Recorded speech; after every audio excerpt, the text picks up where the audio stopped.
നടനും ബി.ജെ.പി. നേതാവുമായ കൃഷ്ണകുമാറിനും മകൾ ദിയ കൃഷ്ണയ്ക്കുമെതിരെ തട്ടിക്കൊണ്ടുപോകലിന് കേസ്. ദിയ നടത്തുന്ന സ്ഥാപനത്തിലെ ജീവനക്കാരികളുടെ പരാതിയിലാണ് മ്യൂസിയം പോലീസിന്റെ നടപടി. ജീവനക്കാർ ചേർന്ന് 69 ലക്ഷം രൂപ തട്ടിയെന്നും പിടിക്കപ്പെട്ടപ്പോൾ വ്യാജ ആരോപണങ്ങൾ ഉന്നയിക്കുകയാണെന്നും കൃഷ്ണകുമാർ പ്രതികരിച്ചു.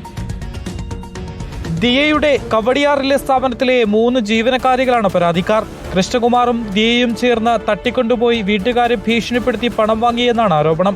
എന്നാൽ ജീവനക്കാരികൾക്കെതിരെ ആദ്യം പരാതി നൽകിയത് താനാണെന്ന് കൃഷ്ണകുമാർ പറയുന്നു.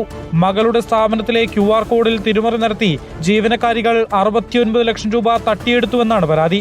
മകളുടെ സ്ഥാപനം അവിടെ നിന്ന് അവിടുത്തെ ജീവനക്കാര് 3 പേര് ചേർന്ന് കഴിഞ്ഞൊരു 9 മാസമായിട്ടാണ് തോന്നുന്നു ഉദ്ദേശം 69 ലക്ഷം രൂപയാണ് കണക്കിലൂടെ മാത്രം, ഇതിൽ ക്യാഷ് മറ്റൊന്നും പെടുന്നില്ല, ഇത് കൊണ്ടുപോയിരിക്കുന്നത്. 3 ജീവനക്കാരികളും കുറ്റം സംബന്ധിച്ച് 8.5 ലക്ഷം രൂപ മടക്കി തന്നു. ബാക്കി തുക നൽകാതെ മകളെ ഭീഷണിപ്പെടുത്തിയപ്പോഴാണ് പോലീസിനെ സമീപിച്ചത്. പിന്നിൽ ഗൂഢാലോചനയുണ്ടെന്ന് സംശയിക്കുന്നതായും കൃഷ്ണകുമാർ. പൂർണ്ണമായി തെറ്റ് ചെയ്തു തെളിവുണ്ടായിട്ടും തെറ്റ് ചെയ്തു ഞങ്ങൾക്ക് നഷ്ടപ്പെട്ടു എന്ന് പരാതിപ്പെട്ട ഞങ്ങളെ ഹരാസ് ചെയ്യുന്ന നടപടി ഒരു ഉദ്യോഗസ്ഥന്റെ വരുന്നു. ജീവനക്കാരികൾ ചേർന്ന് നടത്തിയത് വിശ്വാസ വഞ്ചനയെന്ന് ദിയ.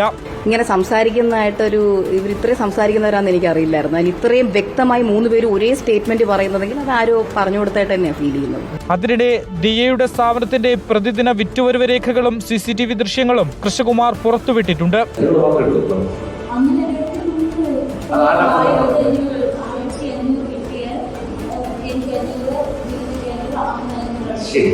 കേസിൽ വിശദമായ അന്വേഷണത്തിന് ശേഷം അറസ്റ്റ് ഉൾപ്പെടെയുള്ള നടപടികളിലേക്ക് കടക്കാനാണ് പോലീസിന്റെ തീരുമാനം.